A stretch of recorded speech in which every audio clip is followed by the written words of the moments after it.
Sveiki, mano vardas Dominykas, aš vykdau įvairius nekilnojamo turto sandorius ir taip pat su savo komanda atliekame remonto, įrengimo, statybos darbus. Šiame kanale aš dalinsiuos turiniu būtent su tuo susijusiu ir kviečiu pasižiūrėti vieną iš mūsų darbų.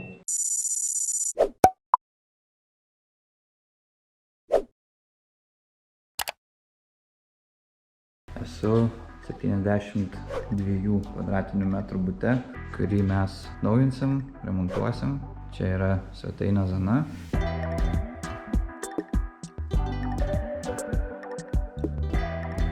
Čia pirmas kambarys. Tai bus visiškai viskas lupama, griaunama ir naujai daroma. Plytelės, lubos, vonia žinoma. Na, žodžiu, viskas kapitaliai, sienos tvarkomas. Čia dar atskirai turime tualeto kambarį. Čia taip pat bus viskas naujai daroma. Na ir dar 2 kambariai.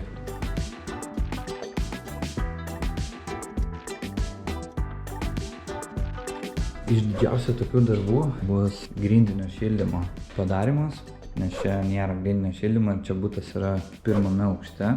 Pabučia garažai tai šiek tiek vėsoka būna. Todėl nusprendėm, kad gera investicija būtų ir grindinį šildymą padaryti, nes šitas butas ruošiamas gyvenimui.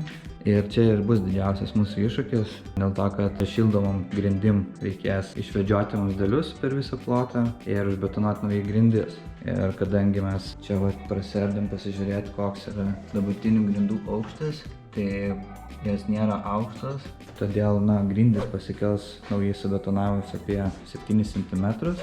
Ir tai yra didžiausia problema, kurią bandysim išspręsti, nes visame plote paaukštės grindys ir pavyzdžiui čia taip pat galvojam kaip išspręsti, tai greičiausiai kelsim duris, kas irgi nebus lengva, nes čia yra niša, kurią reikės taip pat pakelti. Vienas iš tokių irgi sudėtingesnių darbų, reikės katilą perkelti šiek tiek kairiau, dėl to, kad šitoje vietoje bus šaldytuvas. Šita siena taip pat bus griaunama. Na ir nuo čia prasidės virtuvė. Tai reikia visus ir elektros taškus, ir katilo taškus perkelti. Grindys bus, žinoma, aišku, naujai išklotos. Sienos bus naujai glaistomos ir dažomos.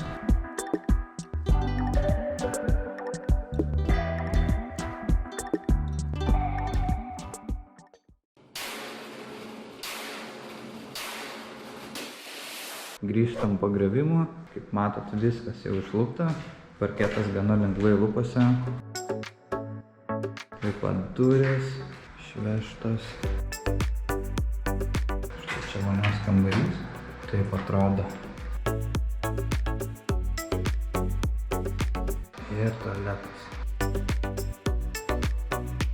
O dabar laukia elektros ir santechnikos darbai.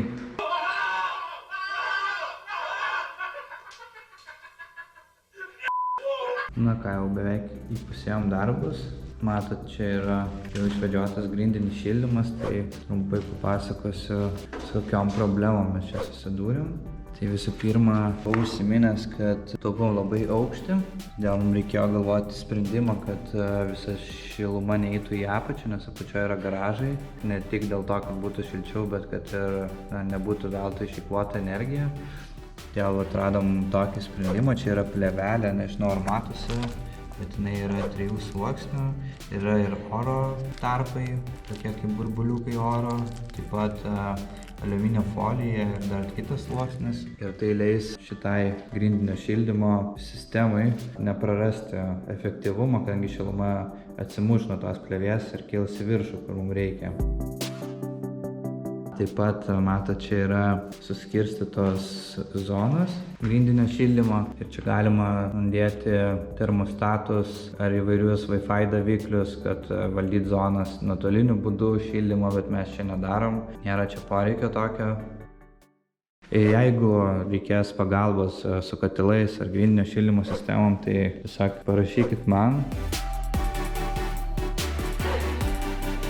Na ir elektrą taip pat atnaujinom, nes čia vienas iš pirmųjų darbų yra santechnika elektrika, nes reikia žinoti, kur kiekvienas įrenginys stovės. Taip pat su elektra čia irgi buvo reikalų, nes buvo prieš tai labai netvarkingai padaryta elektros instaliacija. Pagal reikalavimus tai turi būti kiekvienai zonai atskiri saugikliai. Na pavyzdžiui, negali būti, va čia yra orkaitė ir kaitlentė, tai negali būti ant vieno viskas užmaitinta. Kiekvienas įrenginys turi savo laidą turėti ir savo saugiklį, taip pat katilas turi savo, na ir šaldytuvai padarysim. Čia bus sujungta tik tai rozetės ant vienos zonos, taip pat čia bus ir apšvietimas ledui ir gartraukiui. Tai sutvarkėm visas zonas ir toliau per visus kambarius, nes buvo viskas bet kaip sujungta, kaip tik lengviau.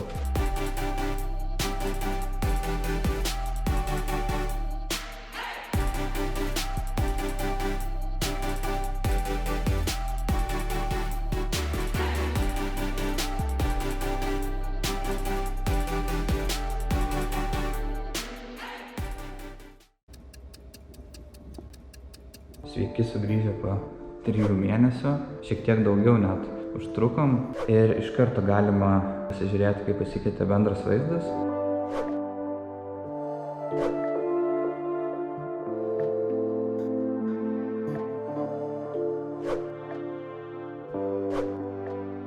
O vėliau galėsim aptarti apie darbų eigą ir su kokiom problemom susidūrėm, bet pirmiausia apsižvalgykim. Tai čia yra betono imitacija tokia siena, čia kabės paveikslai, čia buvo viskas iš anksto apgalvota. Ir čia galima pasižiūrėti, kaip atrodo visas bendras svetainės vaizdas.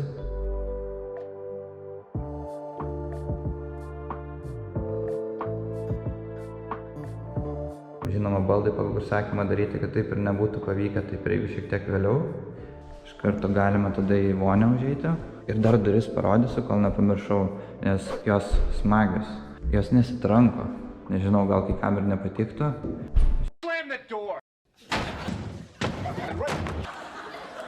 Išsiliet nepavyktų, bet šitos duris nesitranko. Taip, čia yra vonia, bendras vaizdas taip pat pasikeitė.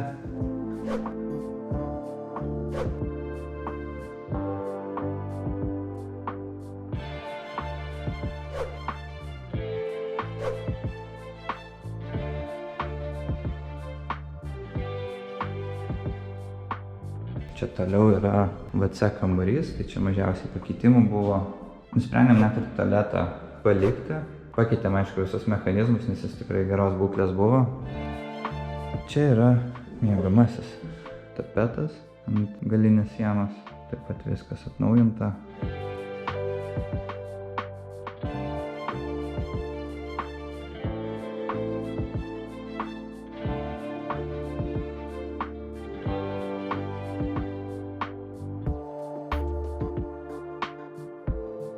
Ir vaiko kambarys. Galim čia dar greitai apsižvalgyti. Ant čia irgi rozečių padidintas kiekis, bet čia šito kambario buvo mažiausiai problemų. O kalbant apie problemas ir didžiausius darbus, tai didžiausią darbą jūs nepamatysit, jį reikia pajausti, stovint basom, nes čia yra grindinis šildymas padarytas, kurio anksčiau nebuvo. Buvo anksčiau radiatorinis šildymas ir čia buvo didžiausias darbas. Mes dėl aukščio tenais galvojom, kaip išspręsti, bet viskas puikiai pavyko. Užteko to aukščio, šiek tiek, aišku, durys žemiau negu įėjimas, bet tai visiškai nekelia diskomforto. Tai reikėjo išvedžioti grindinio šildymo vamzdelius, tada užbetonuoti grindis ir visus vamzdelius sujungti su katilu. Čia mūsų santechniko. Tai va, skamba paprastai, bet susidūrėm su gana tokia didelė problema, kad naujos kartos katilam, dujiniams, kondensaciniai jie vadinasi, tai jiem reikalingas kaminas, kuris beje turi ant stogo būti išvestas, kitoks negu senos kartos katilam, jie vadinasi atmosferiniai. Ir mes bandėm tą naują kaminą prakišti tiesiog per seną kaminą. Ir kas nutiko, tai su kaimynu susitikom viduj sienai ir teko tiesiog atsidaryti sieną iš laiptinės, sutvarkyti kaimyno kaminą, jam palikti jį ir mums galvoti, kaip išspręsti problemą, tai mes per ventiliacijos šachtą išvedėm naują kaminą ir mums vos užteko vietos nes turi būti 80 mm diametras, tai žodžiu tilpo, bet tada gartraukiui neliko vietos ventiliacijos šachtai, tai jisai ant filtro dabar dirbs, bet turėtų vis tiek gerai dirbti. Tai tai čia buvo didžiausias iššūkis ir visą tai pavyko padaryti, viskas puikiai veikia, grindys šyla, jokių klaidų nėra ir vis tiek turi paleisti katilą sertifikuoti meistrai, kurie būtent tą ir daro, paleidinėja katilus, patikrina, tai kad suteikti garantiją. Beje, jeigu reikia meistrų, kas galėtų tokias problemas išspręsti ir tokius sprendimus padaryti, tai galite susisiekti. Kaip matot, baldai tikrai padaryti kokybiškai ir čia reikėjo nestandartinių sprendimų, nes čia buvo toks vamzdis, jisai mums čia kišojo, tai teko šiek tiek pakeisti virtuvės projektą. LED apšvietimas, viskas praktiškai ir patogiai, čia šaldytuvas įmontuojamas, čia indaplovė, kriauklė. Na ir plytelės buvo atnaujintos, sienos kapitaliai perdarytos, perglaistytos, nušlifuotos, 2 kart dažytas. Ir laminatas čia yra 10 mm berods, tai žiūrėjom, kad būtų vis tiek pralaidus šilumai. Tai tokie darbai buvo atlikti, džiaugiamės rezultatu.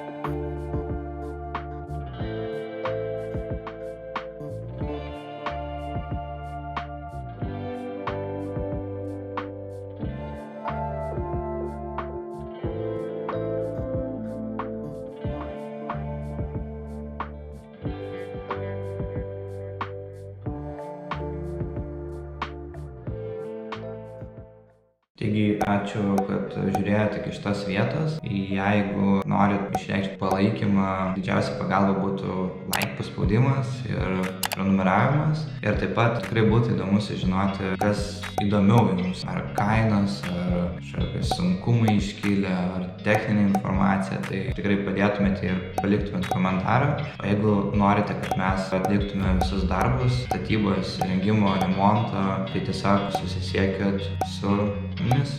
Taip kad dar kartą ačiū ir iki.